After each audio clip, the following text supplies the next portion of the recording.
1949-50 കാലഘട്ടത്തിൽ കാഞ്ഞിരപ്പള്ളി സഹൃദയ വായനശാലയിൽ നിന്നും പ്രസിദ്ധീകരിച്ചിരുന്ന കയ്യെഴുത്തു മാസികയുടെ പ്രചോദനം ഉൾക്കൊണ്ട് യുവജനമിത്രം എന്ന പേരിൽ ചിറക്കടവ് കിഴക്കുംഭാഗത്തുണ്ടായിരുന്ന ഏതാനും ചെറുപ്പക്കാർ ചേർന്ന് കയ്യെഴുത്തു മാസിക പ്രസിദ്ധീകരിച്ചിരുന്നു. പിന്നീട് ഈ കൂട്ടായ്മയുടെ ആശയത്തിൽ നിന്നുമാണ് 1951 ഗ്രാമദീപം വായനശാല തുടങ്ങിയത്. നാട്ടുകാരിൽ നിന്നും സമാഹരിച്ച 46 പുസ്തകങ്ങളുമായിട്ടായിരുന്നു തുടക്കം. പിന്നീട് കരയോഗ കെട്ടിടത്തിലും മറ്റും പ്രവർത്തിച്ചിരുന്ന ഗ്രന്ഥശാലയ്ക്ക് 1953 പുതിയ കെട്ടിടം പണിതത്. മലയാളികളുടെ പ്രിയ കവി വയലാർ രാമവർമ്മയാണ് 1953 ഏപ്രിൽ 23 കെട്ടിടം ഉദ്ഘാടനം ചെയ്തത്. 52 തന്നെ ഗ്രാന്റ് ലഭിച്ചിരുന്നു. പിന്നീട് അംഗസംഖ്യയും പുസ്തകശേഖരവും വർദ്ധിച്ചു. കാരൂർ നീലകണ്ഠപിള്ള, ഗ്രന്ഥശാല പ്രസ്ഥാനത്തിന്റെ അമരക്കാരൻ PN പണിക്കർ, വിശ്വസാഹിത്യകാരൻ തകഴി ശിവശങ്കരപിള്ള, പൊൻകുന്നം വർക്കി, വയലാറിന്റെ പത്നി ഭാരതി തമ്പുരാട്ടി, DC കിഴക്കേമുറി, കാനം EJ, പ്രിയ നടൻ തിലകൻ തുടങ്ങി നിരവധി പ്രതിഭകൾ ഗ്രാമദീപം വായനശാലയിൽ എത്തിയിട്ടുണ്ട്.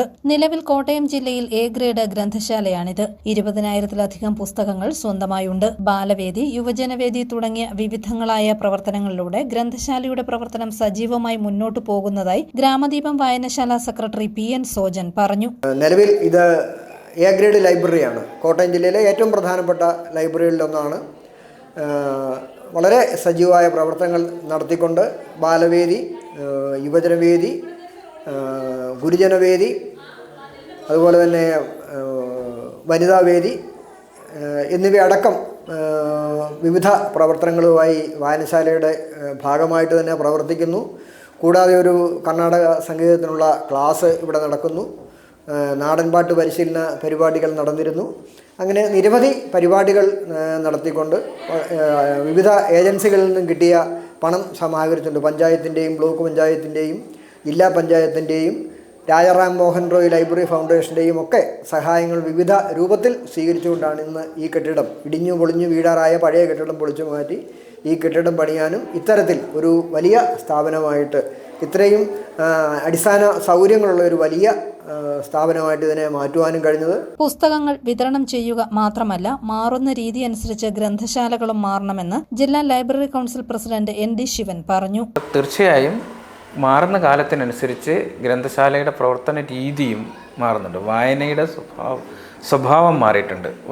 വായന കുറഞ്ഞിട്ടില്ല, പക്ഷേ വായനയുടെ രീതി മാറിയിട്ടുണ്ട്. ആ മാറുന്ന കാലത്തിനനുസരിച്ച് വായനയുടെ രീതിയും സ്വഭാവവും മാറുന്നതിനനുസരിച്ച് ഗ്രന്ഥശാലകൾ നവീകരിക്കപ്പെട്ടാൽ മാത്രമേ ഗ്രന്ഥശാലകളുടെ ദൗത്യം പൂർണ്ണമാകൂ. എങ്കിൽ മാത്രമേ ഗ്രന്ഥശാലകൾ ഇനി മുന്നോട്ട് പോവുകയുമുള്ളൂ. വായനയുടെ സന്ദേശം കുട്ടികളിൽ എത്തിക്കുന്നതിനായുള്ള വിവിധങ്ങളായ പരിപാടികൾ സംഘടിപ്പിച്ചിട്ടുണ്ടെന്ന് വായനശാല പ്രസിഡന്റ് TP രവീന്ദ്രൻ പിള്ള പറഞ്ഞു. ഇന്ന് വായന പക്ഷാചരണം തുടങ്ങുകയാണ്. ലൈബ്രറി പ്രസ്ഥാനങ്ങൾക്ക് വേണ്ടി ജീവിതം ഒഴിഞ്ഞുവെച്ച ശ്രീ PN പണിക്കരുടെ ചരമദിനമായ ഇന്ന് എല്ലാ സ്ഥലങ്ങളിലും ഗ്രാമീണ ഗ്രന്ഥശാലകൾ കേന്ദ്രീകരിച്ചും അതുപോലെ തന്നെ സ്കൂളുകൾ കേന്ദ്രീകരിച്ചും മറ്റെല്ലാ സ്ഥാപനങ്ങൾ കേന്ദ്രീകരിച്ചും വായന പക്ഷാചരണം ആരംഭിച്ചിരിക്കുകയാണ്. വായനയുടെ സന്ദേശം കുട്ടികളിലേക്ക് പ്രചരിപ്പിക്കുന്നതിന് വേണ്ടി സ്കൂളുകളുമായി സഹകരിച്ചാണ് ചക്രവ് ഗ്രാമദീപം വായനശാല ഈ വായന പക്ഷാചരണം ആഘോഷിക്കുന്നത്. പ്രവർത്തനം തുടങ്ങി 75 വർഷങ്ങൾ പിന്നിടുമ്പോഴും ചിറക്കടവിന്റെ നിറദീപമായി നിലകൊള്ളുകയാണ് ഗ്രാമദീപം വായനശാല. News bureau, Ponkunnam.